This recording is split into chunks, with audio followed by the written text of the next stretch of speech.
এই শোনো, তোমরা তো জানো, তোমরা তো এখন ভাইরাল হয়ে গেছো। তোমাকে লইয়া এখন মানুষ ভিডিও বানায়া ফেসবুকে ছাইরা টাকা ইনকাম করে লাখপতি কোটিপতি হয়ে গেছে। তোমাদের কি অবস্থা বলো?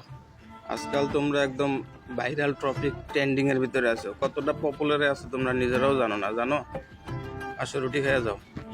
আজকে থেকে না হয় আমিও তোমাদের নিয়ে শুরু করি। এটাই হচ্ছে আমার এপিসোড নাম্বার 1। সামনে আরো দেখবেন। আজকাল তো দেখি ফেসবুকে মানুষ কি কি যেন কইরা ভাইরাল হয়ে যায়। আমার ভিডিও ভাইরাল হয় না কে? আমি চাই আমারও ভিডিও যেন ভাইরাল হয়।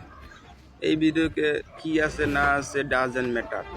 আমি চাই এই ভিডিও যেন ভাইরাল হয়। মাইন্ডসে যদি করতে পারে, আমি করলে দোষ কি? আমার সাথে কেন এমন হয়? আমি চাই আমার ভিডিওটা যেন ভাইরাল হয়। তোমরা আমারে ভাইরাল করবা, তোমাদেরকে প্রতিদিন এইভাবে নাস্তা খাওয়াবো। আজকের ভিডিও এইখানেই শেষ। সামনের ভিডিও দেখার জন্য পাশে থাকুন আমার পাশে। লাইক দিয়ে, ফলো দিয়ে, শেয়ার দিয়ে বেশি বেশি আমার পাশে থাকবেন আপনারা। আপনাদের একটু সাপোর্টের কারণে আমি ভাইরাল হয়ে যেতে পারতেছি না। আপনারা আমাকে বেশি বেশি সাপোর্ট করবেন। আল্লাহ হাফেজ।